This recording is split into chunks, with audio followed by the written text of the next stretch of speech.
Hi everyone, welcome to the Xoro guide for picking a wave. In other words, how to fulfill a wave in preparation for shipment. This is basically at the stage where you've created a wave or you've allocated inventory on an order for your customer. So now you're at the warehouse stage where you've picked the product off the shelf and you basically want to process the wave. So what you're going to do is go to the pick wave module. And what you can do just to make things easy is in case the wave isn't allocated, in other words, if it's not in the allocated status, there can actually be multiple statuses for a wave.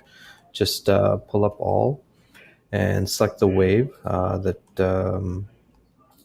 you want to process. You can see here there's a column for the sales order number as well, so you can see any of the sales orders.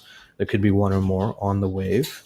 And what you're going to do at the bottom part is all the lines that you've created on this wave, you can actually pick them. So what you can do is you can either go one by one and put in the quantity that you've picked. So let's say, they reserved 6, but for some reason you only found one, so you picked one.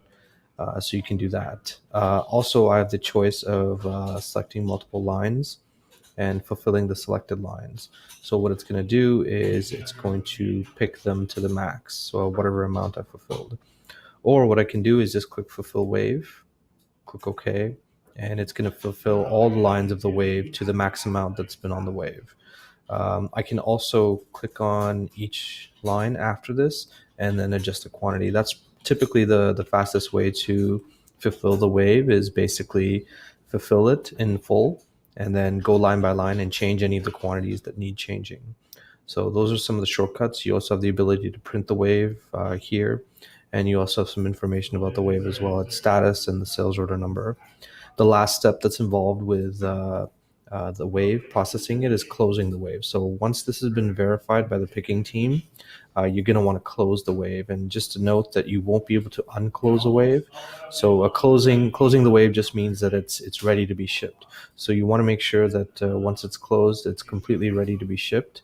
And this is just one last check that verifies whatever quantities you've picked are actually the quantities that you're going to ship. So what you can do is you can select lines and you can close them. So I can actually close selected lines. And then let's say I wanted to ship only this line, I could do that. Or I could actually close the entire wave. So I can do this, click OK, and it'll close the entire wave, all lines. So this is basically the way to process a wave.